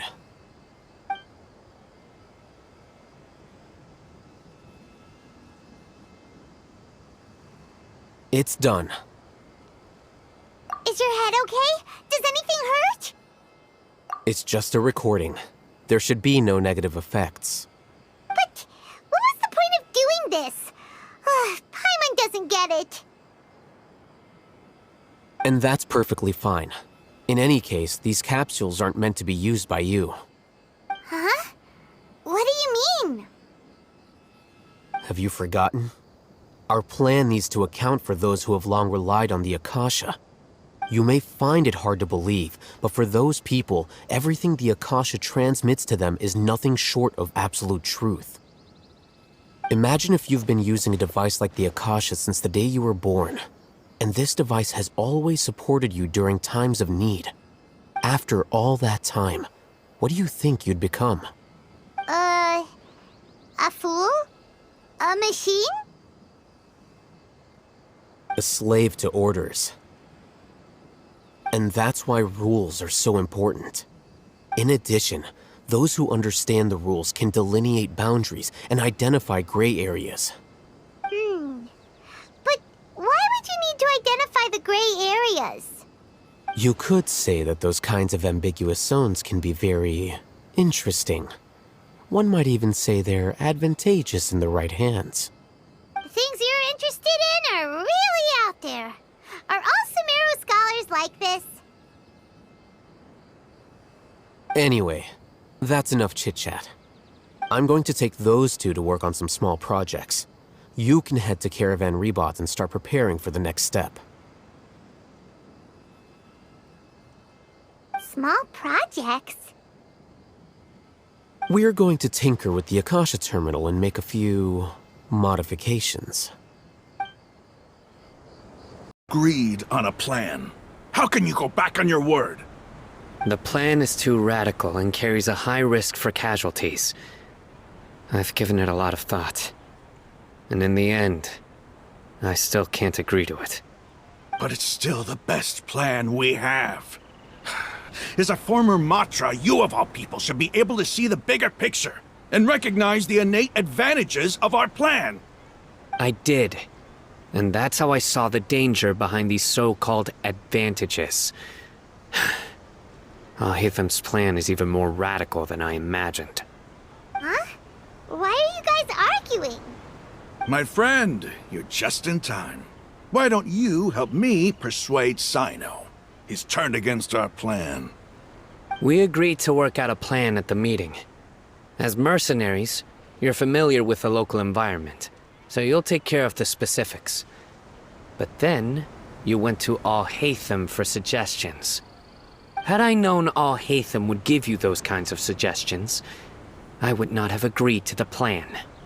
Look, you already know that we're all on the same side here, don't you? Mercenaries place a lot of importance on their bonds of friendship, but also will not hesitate to make sacrifices if they deem the situation to be sufficiently dire. I'm sorry, but as things stand, I can't accept your principles. Seems you really do understand the ways of the desert. Traveler, Paimon, this is also something you should know. Ramon's plan is to have me work with the Caravan Rebot guards in my capacity as a Matra. We will arrest the mercenaries and escort them into Sumeru City. Wait, how can we work with the guards? We can't get through that wall easily, remember? Caravan Rebot would never let so many unregistered members of the Eremites enter Sumeru City. My plan will clear us of any possible suspicion, and also let us enter the city as a big group. There is no better way. That also sounds like something Al-Haytham told you. Am I right? Doesn't Al-Haytham know how dangerous this plan is? Of course he does. He told me, there is no perfect plan, but this can get the job done. He also said that with the help of Sino and the Traveler, our chance of success would increase significantly. I never blindly trust anyone, and I've always had a good eye for people. I think he made a number of valid points. It's my own choice to trust you. If I make the arrests alone, I can control myself and prevent you from getting hurt. But I can't guarantee that kind of discipline from the guards. To make the whole thing more convincing, you'll need to resist to some degree. Casualties are inevitable once push comes to shove. I'm okay with the deaths of enemies. But now that we're allies, I'm against the meaningless loss of our own. I can't believe a Matra would actually care about us. I've lived a hard life, and I can say that people like you are hard to come by. I've always treated my allies with honesty and respect. They have the right to know important things like this. Now you're making this hard for me. Hey, is there something we can do to help? I knew you would say that. We can help fight some of the mercenaries, which should reduce the number of times you'll have to struggle directly with the guards. That should help at least a little bit. Sino, on behalf of my people, I thank you for your kindness. But this is a mission we cannot turn our backs on. We strongly value the lives of our friends, but the goal we are about to achieve is even more important. We have no fear of casualties, because we crave the spoils of victory. So please, lend us your support. We will show you the determination of us desert dwellers. Well, now that you've put it that way, I can no longer refuse. But remember, you need to follow the plan and not do anything reckless. Candace made it very clear that we can only achieve our goals if we can ensure our safety. Since you and I both recognize the significance of this operation, there should be no more animosity between the followers of the Dendro Archon and those of King Deshret. Everyone's life is equally important. Okay, you have a deal. Let's do this for our shared dream.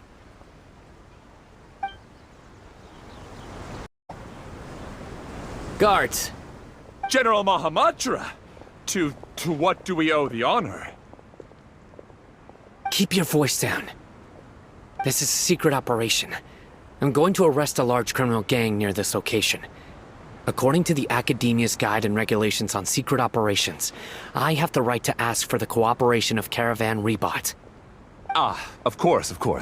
Mahamatra Sino's order is the Academia's order. Just let us know what you need. But who exactly are you planning to arrest, and how many people are you expecting? Depending on the scale of this operation, we may need to report it to our superiors. They're a squad of Eremites whose number is comparable to Ain el Akhmar in Port Ormos. They're involved in the theft and resale of supplies from the Academia. As many as Ain el Akhmar? This should definitely be classified as a joint operation. Then I suggest that you report this to your superiors as soon as possible, and treat it as a top priority desert operation. I will need personnel. Got it. Please wait a moment. I'll contact them immediately.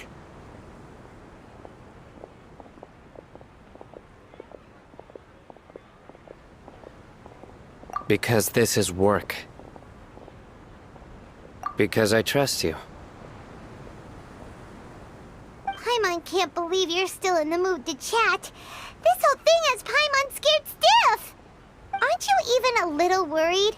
What if these guards already know that you have betrayed the Academia and are no longer their General Mahamatra? Even if that guard doesn't know, their superiors might, right? We discussed this, remember? The Caravan Rebot operation is of great importance. But don't worry, the guards there shouldn't know that Sino has stepped down. How can you be so sure? First, the other Matra still don't know why Sino has left, which proves that the Academia has been covering up the matter. Second, this is a crucial moment for the Academia's God creation plan. If something were to happen to the General Mahamatra, it's bound to attract a lot of unwanted attention. No matter how you look at it, they don't seem interested in sharing the news of Sino's departure. A reasonable inference. I agree. Which brings us to our next issue. I'm sure some of you have been wondering if the prediction function of the Akasha will affect our operation. The Akasha is still in operation, so I must remain on high alert. Actually, considering the power of the Akasha, it's quite strange that it hasn't already tried to interfere with my actions. I've given that a lot of thought. For now, I don't think you'll need to worry. If you remember, when you first came to Aru Village, all your actions and routes were predicted by the Akasha. It even gave that information to those who kidnapped the village keepers. But things like that never happened again after we met up with the Traveler. That's true. But why? Look at it from a different angle. Why do you think the Akasha will predict your actions? Because my personal data has been entered into the Akasha. That's true, but the key to this question is, how well can the Akasha make predictions about a person? Haven't you ever thought about it? Just how can it do this in the first place? Because the Akasha controls the entirety of Sumeru. The Academia firmly believes that all human actions can be explained through logic. By sorting and analyzing entered data, the Akasha can derive behavioral logic and predict the actions of those who fit an existing logic model. However, at the risk of sounding like an advocate for fallacies, can everyone truly be considered logical at all times? Emotions are part of our behavioral logic, but can you guarantee that every experience of the same joy or pain would be equally intense? How can our feelings and opinions be predictable down to the letter in every single instance? Sino, in the past, you've always worked alone. In the absence of another person who could sway you or your thoughts, the Akasha could produce predictions that were similar to your real-life behavioral principles. Decisive and principled, you were used to solving problems alone. That's why the Akasha could figure you out. But now, you've joined a team. And I believe the Akasha hasn't yet figured out the full composition of it. Our thoughts and logic have intermingled and weaved themselves together to become a complicated, chaotic mess. Any one of us could potentially disagree with another. The Akasha lacks data on these interactions, and it's impossible for it to predict your actions in the future based on your decisions in the past. After all, there's probably a limit to just how much we can be modeled or controlled by data. So, in my opinion, you're probably safe for now. Makes sense to me. I agree. The Akasha is not alive, and I don't think we can be completely controlled by something without a mind of its own. Is that so? I guess there are things that even the Akasha cannot calculate, and people will not be forever trapped by the past. I'm so glad that this is settled. Next time, pay attention during our meetings. Will do. Just remember to stay vigilant. Footsteps! General Mahamatra, we were not expecting your presence here. I'm the security officer of the Great Red Sand District. My name is Luxembarbo. This is my assistant, the Traveler. She will be working with me. The construct next to her is for her work. Beep, construct, beep! What a great honor to meet you. Your golden hair is as bright as the sun. And, is this the latest technology from the Academia? Have you made a decision regarding the matter I mentioned to your subordinate? It seems to be a dire situation, so of course you will have our full cooperation. To be perfectly honest, I've always longed to go on a mission with someone as well known as yourself. There's no need for flattery. Yes, sir. Take your most elite platoon and follow me to the eastern side of the district. We will carry out the operation there. Understood. Map. Hurry, bring the map!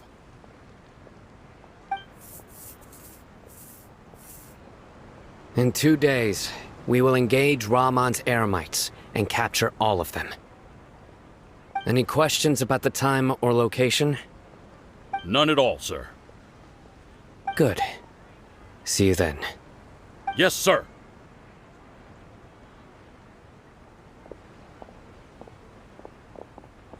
Maybe hanging around the General Mahamatra isn't so bad after all. Everyone's so respectful towards us.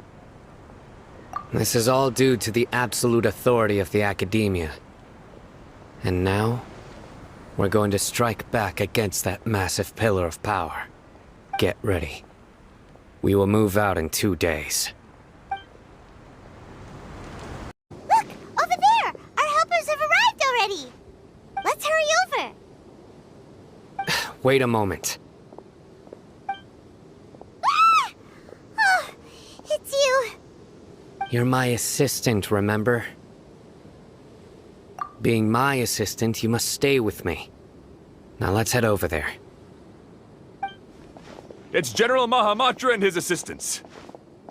We meet again. You're here early. It's to show how important we think the operation is. Since this is a big case for the Academia, we are prepared to give it our best. I'm glad to hear your sense of resolve. Remember, we must capture them alive. They are our only leads for the case. If they die, we will be unable to continue the investigation. Understood. Everyone! The Eremites are approaching from the west! Make preparations and be ready for combat.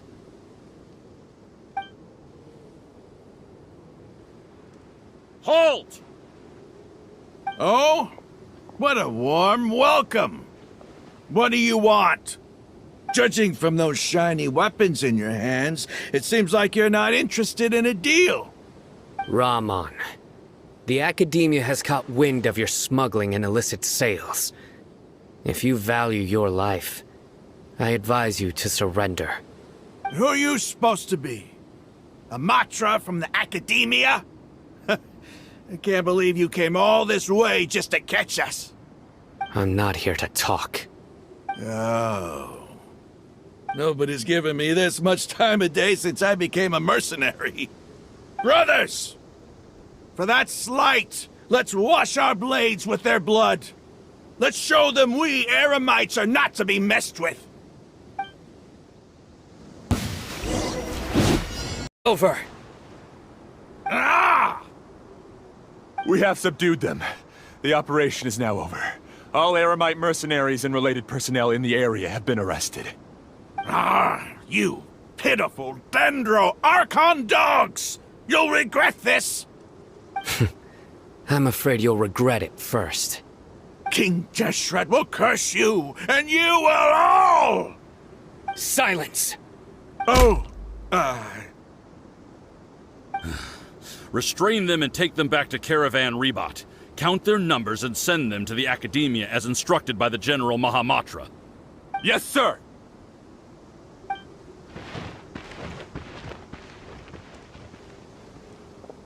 Mahamatra Sino, I will now take my leave. If you need further assistance, please come to Caravan Rebot and ask for me. Understood. You are dismissed. There they go. Let's talk elsewhere.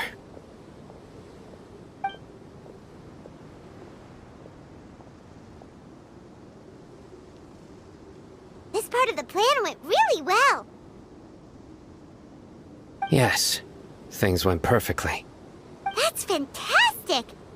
And that punch you gave Ramon there sure looked convincing enough. Once we're done here, I'll return to Caravan Rebot and oversee the group's transport. I promise. I'll get everyone into Sumeru City safely. Yeah, you're the reason why everything went so well. It's not the time to celebrate yet. I believe Dia should already be waiting for you. Go join up with her. She will need you to introduce her to Tainari. Speaking of which, is it really okay for us not to share the full plan with Tainari? What if he'll feel miffed about it and refuse to work with us? I have a very close relationship with Tainari. Given how well we know each other, I believe my message alone should be enough to bring him to our side. He knows I won't make jokes about things like this. If we need help, Tainari is the best option. Get ready for the next phase of the plan. Don't keep them waiting. We're here! It's about time. Didn't you say our part of the plan is the most important of all? And here you come rolling in late. In the time it took you to get here, I already did 5 laps around the place, downed 7 drinks, and even did some clothes shopping. Sorry. We didn't mean to keep you waiting. I just wanted to fix your attitude and rub it in a little. After all, you took your sweet time getting here, and we've got important stuff to take care of. I just like seeing that serious look on your face. All right, I'll stop. All joking aside, I'm glad you're here. Let's get moving and take care of this as soon as possible. But where should we start? Our responsibility is to get a status update on the Fatui Harbinger known as the Doctor. We need to make sure he won't get in our way when we rescue Lesser Lord Kusanali. Dealing with an institution that controls all of Sumeru is already hard enough. If the Doctor were to crash the party, it would be next to impossible for us to achieve our goals. Yeah, we sure don't want him showing up. Ooh, he really gives Paimon the creeps. Right? Hearing his name just reminds me of those stuffy old geezers in the academia. I'd rather not have to deal with someone like that. According to the plan, we should first go to Pardis Di and ask for Forest Watcher Tainari. If all Hatham and Sino's sources are solid, then we can be sure that Tainari still has the academia's trust. So, we'll find Tainari and convince him to get us the latest intel on the Doctor. Then, depending on what we learn, we'll make any necessary adjustments to our plan. The sages have placed spies everywhere on the other side of the wall. I'll follow you as a bodyguard. You should be honored. I don't offer my services to just anyone you know. But Paimon thought mercenaries would do anything for Mora. That's certainly true. But when multiple employers are vying for your services, you should always go with the best offer. Let's see. If I were to charge you a bill, I guess I can apply a discount. How much more do you want? I was not sure we can afford it.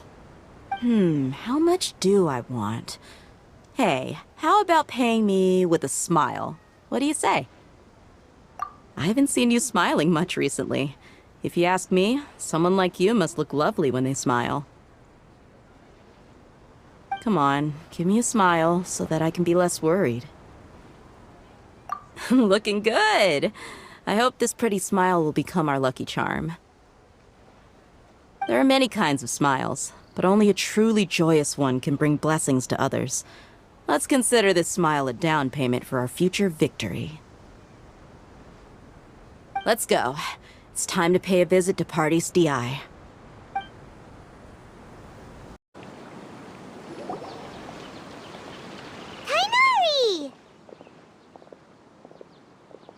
Ah, Traveler, Paimon. And you are? Hey there. This is our friend Dia. She's an Aramite mercenary. A mercenary? You must have some big news for me. It's something really important. Please help us out. All right, then follow me.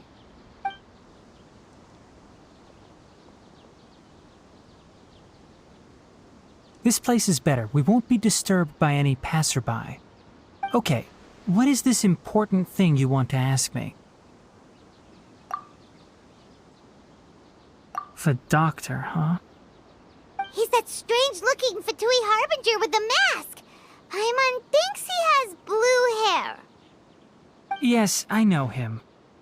Actually, he left Party's DI just a little while ago. He left already? Yeah, he came looking for me. Can I ask what it was about? Sorry to ask you like this after having just met, but your answer is very important to us. For now, all we can share with you is that your friend Sino is working with us. Sino, you say?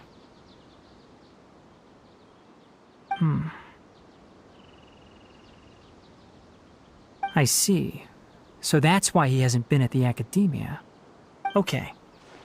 I will answer your questions and will assist you any way I can. You don't have to tell me everything that's happened. Sino's name really does work wonders. You're not even a little worried that we might have made it all up? Despite having just met you, I can sense that you're the serious type. Between you, the Traveler, and Sino, none of you strike me as the type that would conspire to deceive me. You don't need to tell me anything you don't want to. I'll also get straight to the point. The Harbinger you mentioned came to me because he wanted to take the scholar Hypatia away with him. Hypatia? Why would he want her? And what do you mean by take away? Is he planning to leave Sumeru? Yes. He told me his return to Snezhnaya is imminent.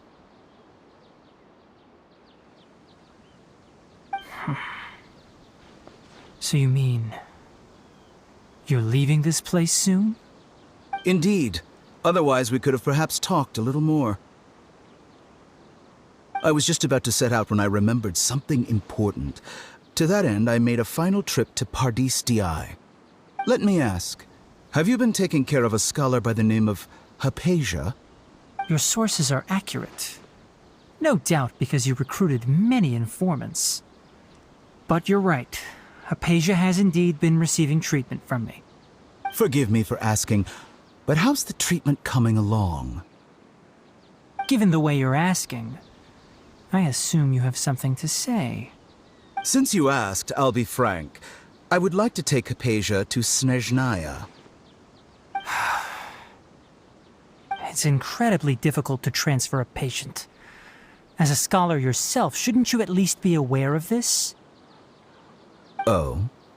I can't believe your utter lack of faith in me, to the point of even questioning my general level of knowledge. How unbefitting. Well, you're the only one who's ever made such a request. I have my ways of keeping her safe during the journey. In addition, I can also promise that under my care, Hypatia will receive the most advanced and effective treatment. I will personally supervise her treatment and see to her recovery. Would that be agreeable to you?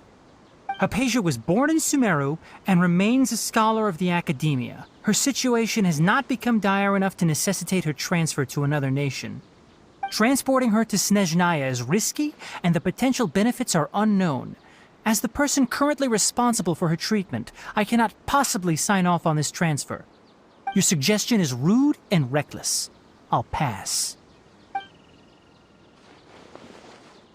I don't know much about the doctor, but after talking with him, I realized that, just like many other scholars, he possesses an aura of arrogance that I've come to detest. It's not so much that he's looking down on others, but more that he's so confident in himself and his abilities, to a point of near insanity. I would never refer a patient to someone like him. I prepared myself for a protracted battle of wits, and was really surprised to see him just give up on the topic. Still, his reaction really concerned me.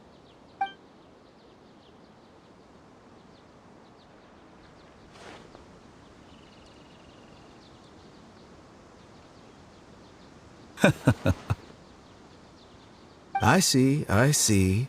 Of course, your opinion makes perfect sense. You're still young, but already quite stubborn. I must say, You are not like what I had expected.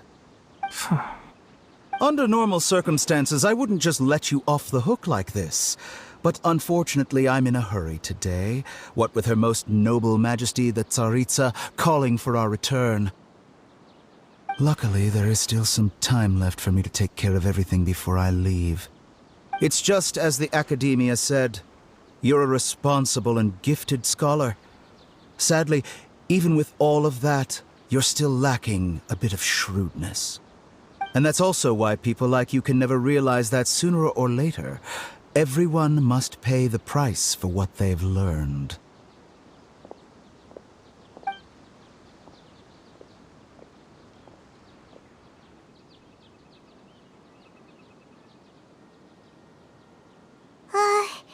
Paimon can't help but feel like he's hinting at something unpleasant. He asked a question, yet didn't care for my answer. Perhaps I'm nothing but a talking rock in his eyes. He never came off as malicious, but an utter lack of compassion permeated throughout our conversation. From his tone, I can sense that he's always looked down on others. I can barely believe it myself, but if that's true, the situation will be in our favor. I don't think I missed any details. Frankly speaking, I don't want you to do anything too risky. Now that you know a little more, it should be easier for you to stay safe.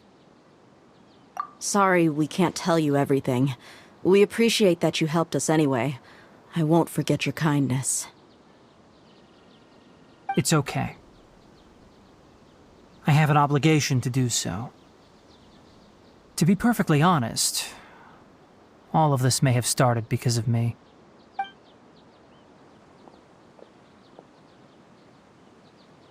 Recently, my master wrote several letters to me, asking me to return to the Academia and assist him with his research. Hasn't he already asked you several times before?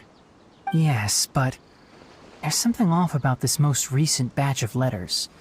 The handwriting and tone are both familiar, but some details have been omitted. My master will occasionally leave a few dots on the back of the letter. 1 dot means that he wrote the letter on a sunny day, and 3 dots stand for a rainy day. This has been a habit of his for many years, but I didn't find any dots in his recent letters. I believe something may have happened to him. I get it. Since you are always at Gandharvaville, you would like me, someone already working at the Academia, to investigate this matter, right? I'd like to ask you to do that for me. If you can keep yourself safe, please withdraw immediately at the first hint of danger. I can do that, but I have a feeling it won't be that simple. The Academia has been working on a big project. I'm not quite sure what it is, but your master might be involved with it. If the higher-ups really are hiding something, then it will be difficult to remove myself from the situation once the investigation starts. If the situation becomes critical, I'll leave the Academia. If you don't see me there for an extended period, that's your cue. All right, we've got a plan. I'll stay at Gandharvaville to support you. If that scenario comes to pass, you must be extra vigilant. And be wary of any messages or direct requests from the Academia. I must say, I didn't expect a warning like this from the General Mahamatra. Being loyal to the Academia doesn't mean blindly doing whatever the sages say. I know what I'm doing. On that note, aren't you also being quite distrustful of your alma mater? The Academia, yes, but my master is a man of integrity. Even when I was a student, I was worried he'd get in trouble for sticking to his beliefs.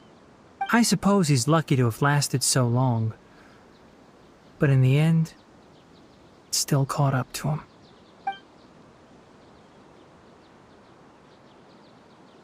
I see. So you noticed something was up with the Academia from the very beginning. This may well be how Sino became involved in all this. In that case, I must keep my promise and help you however I can. Also, if you run into Sino again, please help me pass on a message to him. Trust your own senses and experiences. I think this may be something he needs to hear right now.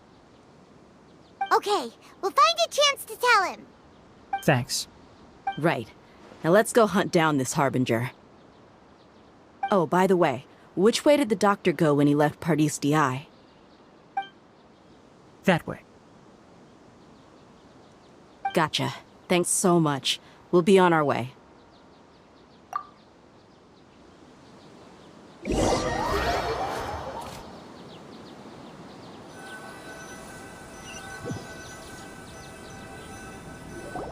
According to Tainari, the doctor is leaving Sumeru soon. I want to check if the doctor was actually telling the truth. He also said that he'll take care of everything before he leaves. What did he mean by that? We need to be extra careful when dealing with a person like him. Just to be safe, let's chase him and see what we find. But we have no idea where he went! How can we start chasing him? We'll do it the mercenary way. I'll find leads as we go. All you have to do is just follow me.